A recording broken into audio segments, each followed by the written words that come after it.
नमस्कार, वंदे मातरम। दोस्तों एक बार फिर से स्वागत है आप सबका सैनिक पाठशाला में। जैसे कि आप सबको पता है कि अभी हमारा पेंशन कैलकुलेशन का सीरीज चल रहा है, तो पेंशन कैलकुलेशन सीरीज को आगे बढ़ाते हुए आज पेंशन कैलकुलेशन सीरीज का 5वां वीडियो। इस पेंशन कैलकुलेशन सीरीज के 5वें वीडियो में हम डिस्कस करने जा रहे हैं, जैसे आप सब देख पा रहे हैं बोर्ड में, डिसेबिलिटी पेंशन। तो इससे पहले कि मैं कैलकुलेशन शुरू करूँ डिसेबिलिटी पेंशन का, आप सबको बता दूँ कि डिसेबिलिटी पेंशन कैसे कंडीशन में लागू होता है और कैसे कंडीशन में लागू नहीं होता है। तो दोस्तों, जब भी बंदा इनिशियली मेडिकल कैटेगरी डाउन होता है तो उसका जब फर्स्ट बोर्ड जब यूनिट में आता है, यानी कि AF-MSF 15 जब यूनिट में आता है, तो उस AF-MSF 15 से ही पता चल जाता है कि ये डिसेबिलिटी पेंशन लायक मेडिकल कैटेगरी है या नहीं है।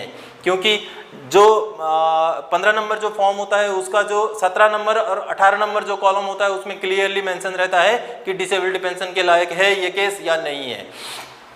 तो 17 नंबर फॉर्म में दोस्तों ये लिखा रहता है कि is the disability attributable to military service.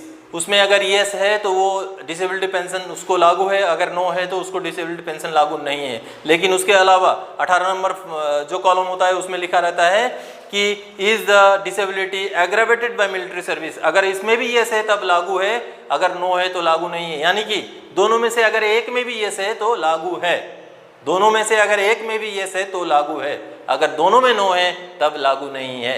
अगर दोनों में नो है तो आपका केस कहलाएगा नाना, NaNA, यानी कि नेदर एट्रीब्यूटेबल नॉर एग्रावेटेड। तो दोस्तों आपने ये चीज़ बिल्कुल नहीं सोचना है कि आपका मेडिकल कैटेगरी पीस में हुआ है, फील्ड में हुआ है, कहीं भी हुआ हो, उसमें वो येस नो उसी हिसाब से मेडिकल अथॉरिटीज़ डालते हैं। इसलिए आपने सिर्फ 17 नंबर और 18 नंबर कॉलम को देखना है। और ये 17 और 18 नंबर कॉलम जो इनिशियल बोर्ड है, पहली बार जब आप मेडिकल कैटेगरी डाउन हुए हो, रिव्यू वाले में नहीं, मेडिकल कैटेगरी फर्स्ट टाइम जब आप डाउन हुए हो, फर्स्ट जो 15 नंबर फॉर्म यूनिट में आया उसी में ही ये लिखा रहता है। आगे वालों में सिर्फ ये लिख दिया रहता है कि as per decided by decided in first board करके लिखा रहता है, बाकी वाले रिव्यू वाले बोर्ड में। तो फर्स्ट इनिशियल वाले बोर्ड में आपने देखना है, इनिशियल वाले बोर्ड में ही ये चीज़ लिखा जाता है येस या नो। तो दोनों में से एक में आपका यस होना जरूरी है, तभी आपको डिसेबिलिटी पेंशन लागू है। लेकिन नाना केस भी बहुत सारे ऐसे हैं, बंदे पेंशन आउट हो जाने के बाद जब ऑनरेबल जो कोर्ट होते हैं, जो हमारे माननीय न्यायालय होते हैं, उनमें जब AFT में जब केस दायर किया जाता है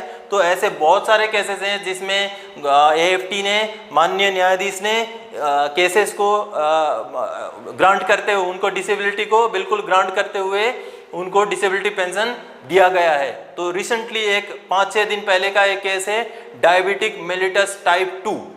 इस केस में 2021 का बंदा डिस्चार्ज था, उसने केस किया तो कोर्ट ने ये बोला है फौज को कि अगर बंदा जब भर्ती हुआ था वो अगर स्टेप 1 था, उसका डायबिटीज़ के बारे में आपने उसके मेडिकल डॉक्यूमेंट में एंडोर्स नहीं किया था, इसका मतलब ये होता है कि बंदा फौज में आने की वजह से, फौज की जो दिनचर्या होती है उसकी वजह से वो डायबिटिक हुआ है। और इस केस में आपको इसको एग्रेवेटेड या एट्रीब्यूटेबल मानते हुए, इसको नाना होते हुए भी आपको डिसेबिलिटी पेंशन देना है करके आदेश दिया है, 5 दिन पहले की बात है। तो ऐसा नहीं है कि नाना केस है तो आपको डिसेबिलिटी पेंशन बिल्कुल नहीं मिलेगा, उसके लिए भी बाद में आपके पास रास्ते होते हैं। अगर आपका जेन्युइन केस है तो आपको उसमें भी आपको डिसेबिलिटी पेंशन मिल जाएगा।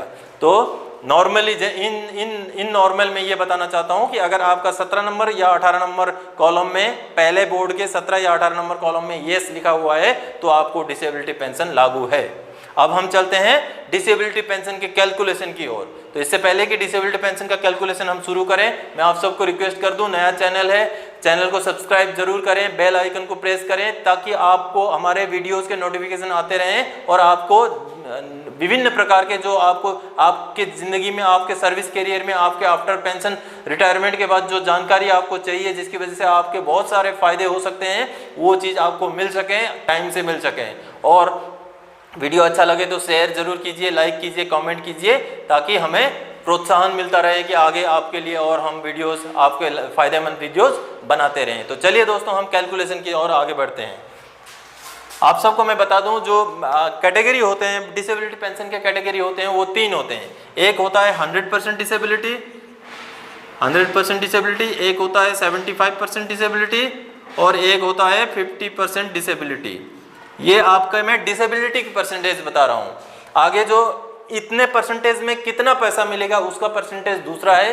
पहले आपको बिल्कुल कंफ्यूजन नहीं होना चाहिए। ये है डिसेबिलिटी के परसेंटेज, जो आरएमबी के समय जो आपको डिसेबिलिटी ग्रांट किया जाता है, इतना परसेंट उसकी बात कर रहा हूँ।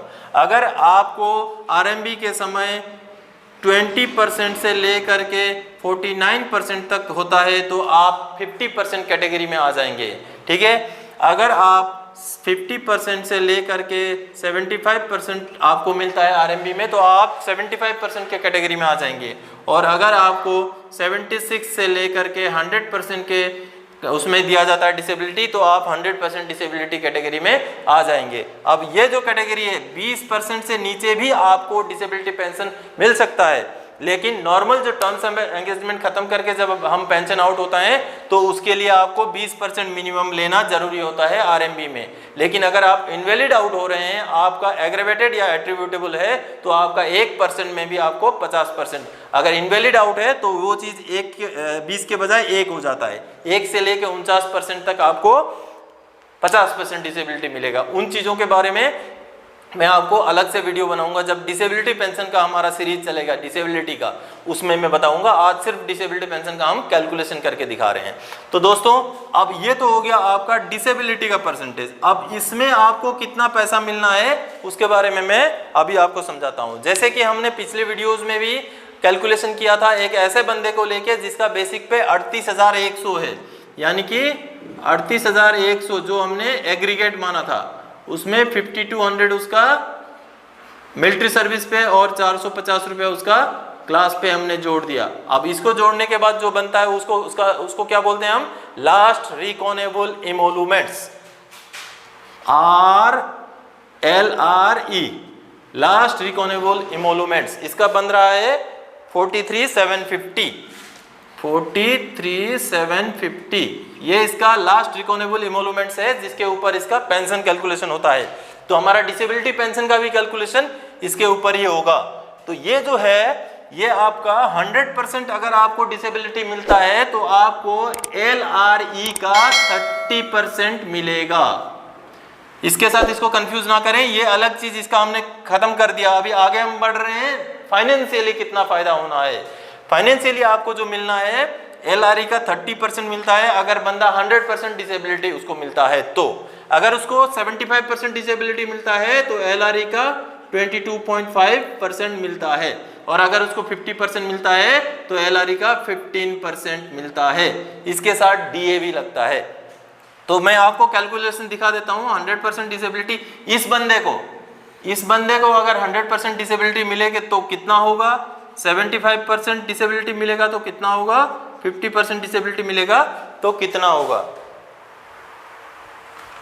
ये है आपका कैलकुलेशन मैंने करके रखा हुआ है 13,125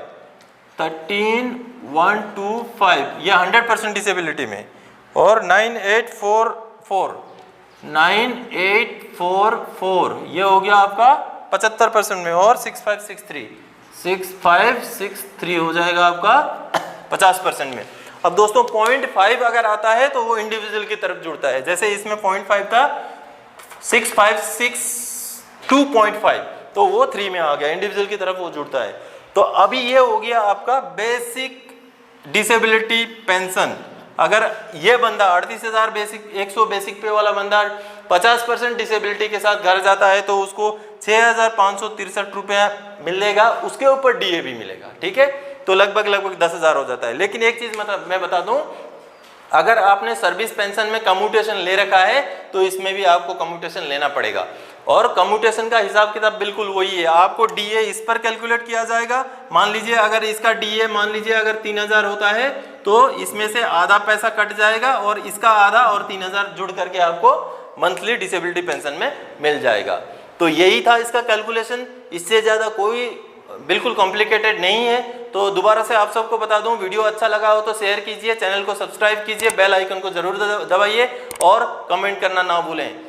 बस आज के लिए इतना ही था। अभी हम आगे आने वाले वीडियोस में और भी जानकारियां, जैसे डिसेबिलिटी के ऊपर बहुत सारी चीज़ें हैं, कैसे कैसे कंडीशंस में लागू हैं, कैसे कैसे में नहीं है, वो बहुत सारी चीज़ें हैं। उन सब चीज़ों को, डाउट्स को दूर करने के लिए हम वीडियोस बनाएंगे उसके अलावा भी बहुत सारे ऐसे इश्यूज हैं जिसको हम कवर करेंगे अपने वीडियोस में, ताकि आप लोगों का, आप जो सर्विंग पर्सन है और पेंशनर जो हैं, किसी का भी किसी चीज की जानकारी ना होने की वजह से कोई नुकसान ना हो, इस चीज को ध्यान में रखते हुए हम वीडियोस बनाएंगे। तो आज के लिए इतना ही, धन्यवाद, जय हिंद।